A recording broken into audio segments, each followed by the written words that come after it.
Friday and Sunday. The number 6 seed, the Iowa State Cyclones. Third team out of the Big 12. They make consecutive NCAA tournament appearances for the first time since 2013 and 2015.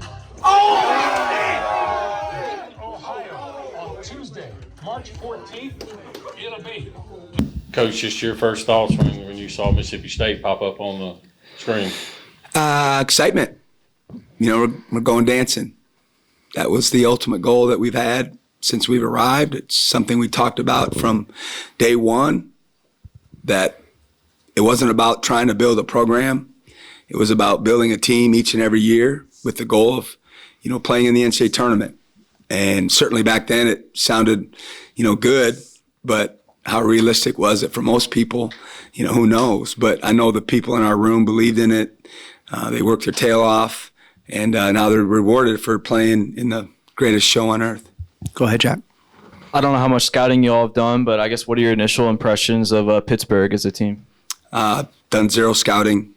Just left the reception that we had for the guys and some staff people. But certainly I know who Pitt is and got a lot of respect for Coach Capel, and they've had a tremendous year. I think they won 13 or 14 games in the ACC, and like all the teams, they'll be excited and trying to play their best, but I don't know much about them yet. We'll go to coaches left and Steph. Obviously, a lot of veteran guys on this team like Shaq, Tolu, DJ, who have never experienced March Madness before, I guess. But what's it mean, especially for those guys who you got to come back and kind of build that core around to see them get this moment? Well, that's what one of the selling points was when we arrived, is that we weren't trying to be a year 2, year 3. We were trying to win in year 1, and they needed them to believe in what we were trying to tell them. And, it's easy to say it. It's obviously hard to do. So I'm extremely excited for all of our players. I tell everybody that it's a shame that all college basketball players don't get to participate in March Madness, because there's nothing like it when you choose to work and grind and commit to your craft, and with the goal of playing at the highest level you're capable of. And certainly if you're in Division I, to play in March and to play in the NCAA tournament. And it's a shame when everybody doesn't get to do that, because it's such a neat experience. You got life memories forever. And it's just different. The stage is bigger. The lights are brighter. Everyone in the country, the casual fan is paying attention. And I'm just so excited for all the guys, and obviously the ones you mentioned that stuck with us, that we inherited, but all the players that are on this team, that they're going to be able to have that time in their lives.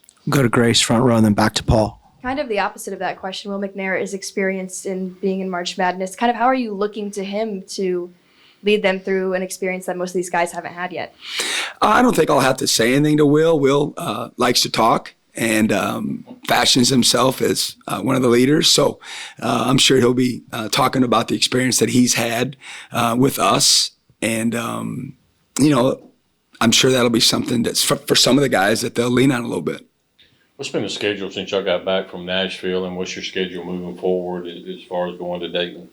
Yeah, we gave them off yesterday, well deserved, and then today we got together at 2:00 prior to the show and practice. We just had a normal practice, basically, not knowing exactly if you're going to play Tuesday, Wednesday, Thursday, or Friday. You just kind of have to have a routine practice, if you will, with no opponent to scout for, which ever since, November, that's not been the case. You've basically been in scout mode practice all year long, except for a few days after the Christmas break. So, but we still don't know the time or the day that we're playing yet. So we haven't put together an itinerary for the next couple of days yet. Go ahead, Danny P., second row, middle. This will be the first time for this program to be able to play in a play-in game. Just talk about the pluses and minuses. You kind of touched on it in your previous answer. Just talk about the pluses and minuses of being in that first 4. It's rushed.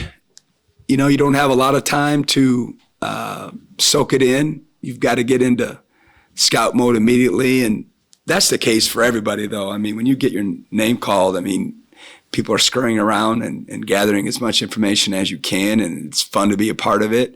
But when you're going to play earlier than everyone else, you just feel a little more rushed, borderline panicked, if you will. Certainly you'd rather be playing, not in Dayton, in an ideal world, but the one positive is everyone in the country is going to watch you play. And that's what I've told the guys already. Like, you're going to have as big a stage as you've ever had because we'll be the only tournament game going on. It's not like on Thursday and Friday where there's going to be 16 games going on throughout the day and, people are going to be going back and forth, et cetera. So that'll be, part of our motivation is to get them to understand, what kind of stage they're going to be playing on. Got time for a couple more. We'll go to Steph. I'm sure you guys are obviously excited about making it to March Madness, but with this team especially, the way you guys have had to grind through games and win some ugly games, how much does that kind of add to it? The satisfaction of all that work being rewarded. Yeah, that's what I told them, man. Just how happy I am for them because of what they've went through and the belief that they've had in each other. They've stuck with the process. All the cliches that you can imagine that coaches use, it came true for them. And for all of them, it's been a dream and a goal of theirs. And other than Will, they'll all be first-time participants. And I'm just so internally happy for all of them and their families. It's something that they can check off, their to-do or bucket list, if you will. And it'll be a wonderful experience for all of them. Go ahead, Paul. I know you've always been confident with your guys, and it's such a grind of a season, and this just makes it be something that never crossed your mind because you didn't have time because you were preparing. But was there a moment in February and coming down the stretch where you're like, we got a pretty good shot at this. We got a good shot to make it to the tournament. Was there a time frame, or is there no time to think about that? I think it's when we beat Arkansas on the road. That was such a big win for our program. We needed that win. And I think it really gave all of us confidence that we could do it. That's a good team. It's a great road environment. And we handled ourselves really well. And I had said this earlier, the loss at Alabama kind of got us jump-started mentally with, hey, we're a good team. Our record isn't indicative of who we are as a basketball team.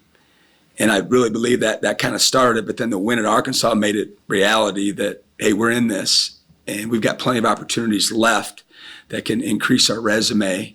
And, they did it. They did it, and I'm super proud of them. I'm super excited for them. I'm excited for Mississippi State. I know, it's been once in 13 years, and I'm excited to be a part of it, and I hope these fans are rejoicing in it. I hope they're as excited as we are. I know we're appreciative of the turnouts that we had this year. From talking to people, it's been different, and I'm glad they're excited about what we're doing. Steph, wrap us up. You mentioned kind of being the only game on TV when you guys play. I mean, when you look at what you're trying to build at Mississippi State, how much does making it to the tournament, having those kind of premier TV slots help with making your pitch to recruits and whatever moving forward? Heck yeah. I mean, it's big time exposure for our program, for our university. I've been proud of our guys and the way they've competed in a first-class manner all year long, and we're certainly going to try to be our best whenever we end up playing, and hopefully we're going to stick around. I mean, you have to have the right approach, the right makeup, and the right attitude towards this deal. You're going to enjoy it, and they should, but we got to, get back to work here shortly and try to prepare to win the game and certainly have fun while we're trying to do it. For both you guys, I mean, you've talked all season about how the goal has been to finally get to March Madness. What was that feeling kind of like when you saw your name finally pop up on the screen? You want to go first? Nah, you got it. It was a sigh of relief, seeing our name getting called. Just grateful for all my teammates and coaches and God. So everything just played out the right way. T. Yeah, I pick it back off what Mook said. It was a sigh of relief. I just feel like now it's just one check mark off the list, and now we just got to make a run. Go ahead, Paul. I asked Coach Jans this same question, and I know you guys had to grind to get back into it. 1-7 in the SEC to start off. I think you were 12-10 after that loss to Alabama. But was there a moment in February where you guys, and this is for both of you, was there a moment where you said, "All right, we can get this done. The path is in front of us. We can get to the tournament." Was there a certain game or a certain moment where the confidence got a lot higher? I wouldn't say it was a particular game. I just say during that little stint, we always go back to that stint that we just had, where we was like losing a lot of games in the beginning of the SEC. But I just say during that time, we just got closer. And then for me personally, I feel like regardless of what was going to happen, I just think that it was going to come for us. Just stay prayed up and stay working. I thought that where we at now was going to happen eventually, and God's doing. We did, so.